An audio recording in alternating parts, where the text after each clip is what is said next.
दोस्तों नमस्कार। दोस्तों मैं सतवीर सिंह अपने यूट्यूब के भारत लिंक ग्लोबल चैनल पर आपका स्वागत करता हूं। दोस्तों जून के महीने में यानी जब राहुल गांधी जी ने संगठन निर्माण की प्रक्रिया अपने हाथ में ली थी, तो उस टाइम में सोशल मीडिया के ऊपर ये बहुत ज़्यादा ट्रेंड कर रहा था ये मामला। और लगभग सभी सोशल मीडिया वाले यानी यूट्यूब चैनल वाले ये कह रहे थे कि बस अब तो राहुल गांधी जी ने संगठन बना दिया और जैसे ही संगठन बनेगा कांग्रेस का कायाकल्प हो जाएगा। और जो कांग्रेस है वो हरियाणा के अंदर मतलब एकदम से दोबारा खड़ी होगी।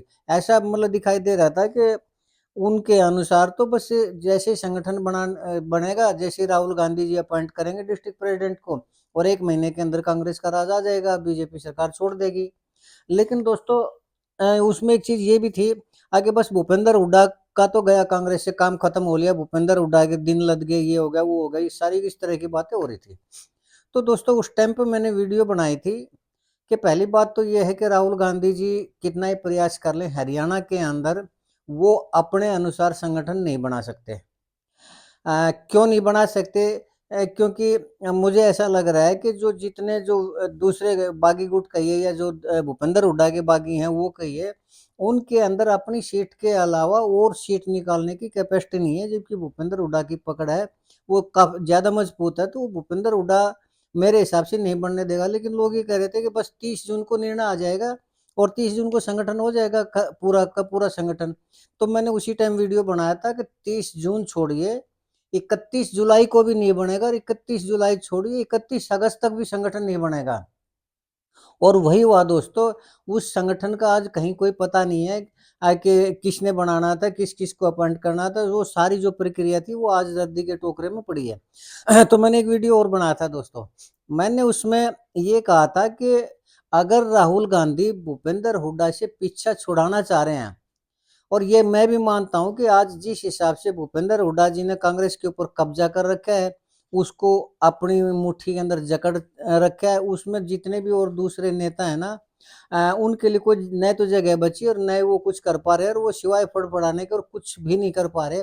जबकि पूरा कंट्रोल जो कांग्रेस के अंदर है, हरियाणा कांग्रेस के अंदर है, वो भूपेंद्र हुड्डा जी का है। और रिजल्ट चाहे कुछ भी रहा हो, हालाँकि जो जीत थी वो कांग्रेस के हाथ से ऐसे निकल गई जैसे मुट्ठी में से रेत निकलता है। और उसके लिए जो उनके ऊपर आरोप लगे, जो अजय चौटाला जी ने लगाए कि ये उनके कहने से टिकट वितरण का किया है, वो अब थोड़ा-थोड़ा इसमें मुझे लगता है कि जो पब्लिक है वो भी विश्वास करने लग रही है। और ये चीज़ मुझे लगता है कि शायद भारी ना पड़ जाए आने वाले टाइम में, हालाँकि मुझे नहीं पता वो सच है या झूठ है, क्या है, लेकिन अब लोगों को इसके ऊपर विश्वास होने लग रहा है। ख़ैर जाने दीजिए दोस्तों उन चीज़ों को। तो दोस्तों मैंने एक वीडियो और बनाई थी।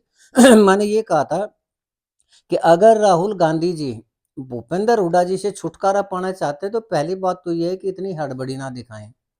कि अभी संगठन बनाना और अभी ये करना और उसको अपॉइंट करना, उसको हटाना, ये करना, वो करना, उससे सिवाय नुकसान के और कुछ नहीं होगा। हाँ, प्रयास करेंगे और ये जितने भी पर्यवेक्षक लगाएँगे, ये रिपोर्ट लेने के लिए फील्ड में जाएँगे, तो वहाँ पर इनके साथ बुरी बनेगी। और वही हुआ दोस्तों, किसी की धोती खींची गई, किसी का कुर्ता फाड़ा गया, किसी को गालियाँ दी गई, किसी को कुछ, यानी वो मुश्किल से अपना पीछा छुड़ा के भाग के ना वो दिल्ली पहुँचे और मामला वहीं का वहीं टाटा फिश।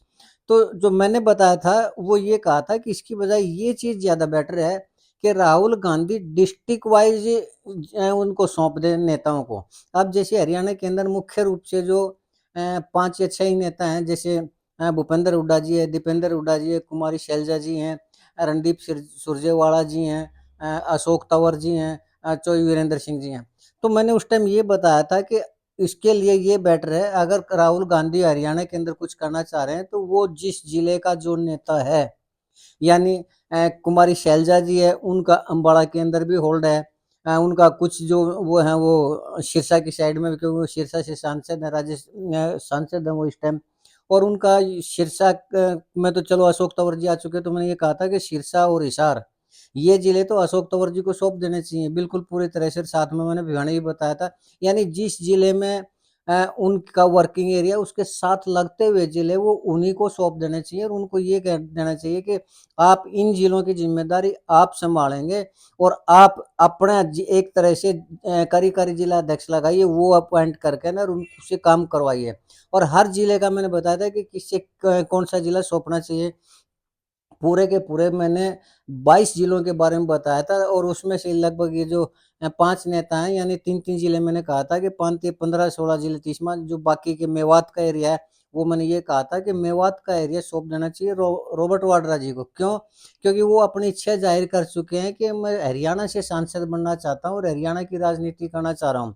और उन्होंने कई बार ये भी कहा है कि मैं जब तक ज़िंदा रहूँगा तब तक अल्पसंख्यकों की यानी मुस्लिमों की आवाज़ उठाता रहूँगा। तो मेवात के एरिया में मुस्लिम समुदाय है, उनकी संख्या ज़्यादा है, तो वो उनकी राजनीति करते रहेंगे तो कांग्रेस का ग्राफ वहाँ थोड़ा बढ़ता रहेगा और उसका क्रेडिट भी उनको मिल जाएगा। और बाकी मेवात को छोड़कर बाकी जितने ज़िले हैं, वो जिस ज़िले के अंदर जो भी नेता हैं, ये चाहे वीरेंद्र सिंह है, तो ये जींद का या इसके आसपास का एरिया है, रणदीप सुरजेवाला जी है, इनको और थोड़ा उनका होम टाउन और जो दूसरे है वो सौंप देने चाहिए। तो दोस्तों ये सारा सब कुछ मैंने बना के सिर्फ़ और सिर्फ़ यही तरीका है कांग्रेस को उभारने का। अगर इसके अलावा कोई भी तरीका राहुल गांधी जी अपनाएँगे तो वो हरियाणा में नहीं चल पाएगा और उनको भूपेंद्र हुड्डा जी के सामने सरेंडर करना पड़ेगा। और ये वीडियो बना के दोस्तों मैंने राहुल गांधी जी को टैग करके भेज दी थी। अब मुझे लग रहा है दोस्तों कि राहुल गांधी जी ने या तो वो वीडियो देख लिया या फिर उनके किसी सलाहकार ने उन्होंने वीडियो देखकर उनको ये वीडियो ज़रूर दिखाई होगी। क्यों? क्योंकि अब जो सुनने में आ रहा है, राहुल गांधी जी ठीक उसी पैटर्न पर काम करने जा रहे हैं, जो रिपोर्ट मिल रही है। हाँ, उन्होंने थोड़ा-सा रूप बदला है, उन्होंने जिले नहीं दिए, उन्होंने सीट वाइज़ किया है।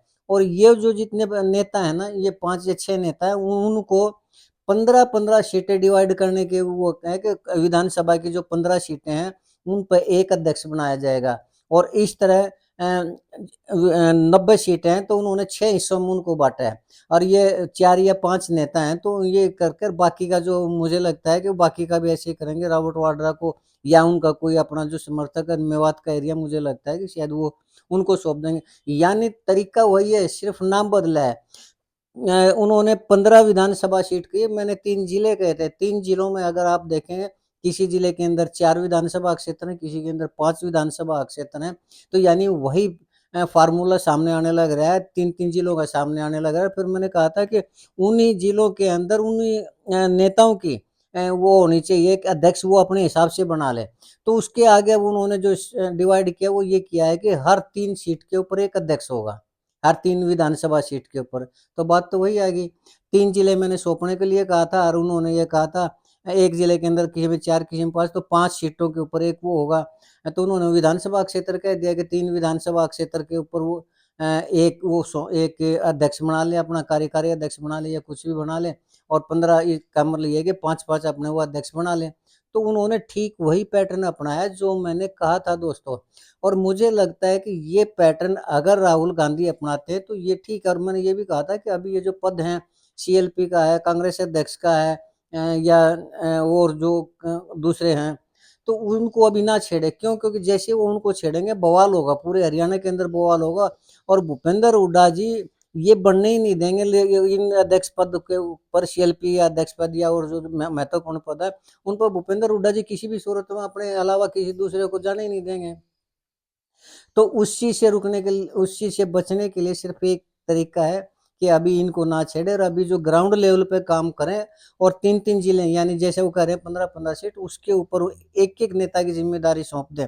उसके अंदर अशोक तंवर जी हैं, कुमारी शैलजा जी हैं, रणदीप सुरजेवाला जी हैं, जो वीरेंद्र सिंह जी हैं और भूपेंद्र हुड्डा जी और दीपेंद्र हुड्डा जी हैं। ख़ैर भूपेंद्र हुड्डा जी और दीपेंद्र हुड्डा जी का जहाँ तक है, उनको तो अध्यक्ष बनाने की इनकी ज़रूरत भी नहीं, क्योंकि उनका तो सोनीपत झज्जर और रोहतक ये जो है इनके ऊपर होल्ड है काफ़ी। और कुछ हद तक अगर भूपेंद्र हुड्डा जी का कहें तो कुछ हद तक मेवात में भी उनका कुछ कह सकते हैं थोड़ा। हाँ, दक्षिण हरियाणा के ऊपर उनका इतना ज़्यादा वो नहीं है, लेकिन मेवात की उसमें कुछ उनके हैं कर्ण सिंह दलाल जैसे इस तरह के उदय भान जी हैं, ये इस तरह के उनके जो हैं वफ़ादार हैं, जो उनके पार्टी के हैं, जो उनके अपने ग्रुप के हैं, तो उनको भी ज़िम्मेदारी सोची जा सकती है। तो दोस्तों जो मैंने बताया था बिल्कुल, अब जो रिपोर्ट आ रही है बिल्कुल जो बताने लग रहे हैं लोग कि राहुल गांधी जी बिल्कुल ऐसा ही करने जा रहे हैं, तो ये अच्छी बात है। और मैं तो ये कहूँगा कि मैंने जो सलाह दी थी, अगर वो राहुल गांधी जी जैसे नेता, जो कि पूरी कांग्रेस के नेता, अगर वो उसी के अकॉर्डिंग काम करते हैं तो ये इसे मैं अपनी पत्रकारिता की ही जीत मानूँगा। अपने अनुभव के आधार पर मैंने जो बताया था, अगर वही राहुल गांधी करने जा रहे हैं, तो इससे ज़्यादा मेरे लिए और क्या खुशी की बात होगी दोस्तों। तो आज के लिए बस इतना ही मैंने ये कहना था कि ये जो राहुल गांधी अगर आप मेरी वीडियो उठा के देंगे, आप ये सोच रहे होंगे मैं वैसे कह रहा हूँ, तो आप मेरे पिछले लगभग 1 डेढ़ महीने की वीडियो उठा के देख लीजिए। उसके अंदर बिल्कुल सारा का सारा यही पैटर्न है। मैंने डिस्ट्रिक्ट वाइज नेताओं के नाम भी बताए थे कि इस नेता को ये डिस्ट्रिक्ट सौंपी है, इस नेता को ये डिस्ट्रिक्ट सौंपी, पूरे हरियाणा को मैंने डिवाइड किया था नेताओं के जिलों के हिसाब से। वो आप देखिए, सबूत मिल जाएगा आपको मेरी वीडियो को देख के, हाँ मैंने ये कहा था। राहुल गांधी जी को मैंने वो वीडियो टैग कर दी थी। तो दोस्तों इस हिसाब से शायद होने जा रहा है। अगर इस हिसाब से होने जा रहा है तो मैं समझता हूँ कि मेरा जो आकलन है, मेरा जो विश्लेषण है वो शायद ठीक है। कई बार लोग ये कहते हैं आगे तू अपने आप में घना भविष्यवक्ता, आज भी एक कमेंट आया था, तू अपना भविष्य ही बता दे ना, तू क्या है। तो ये तो दोस्तों चलती रहती है। ये तो जिस नेता के समर्थक होते हैं, अगर कोई मेरी बात उनके खिलाफ जाती है तो वो तो ऐसे कमेंट तो देंगे देंगे, ये कोई बड़ी बात नहीं है।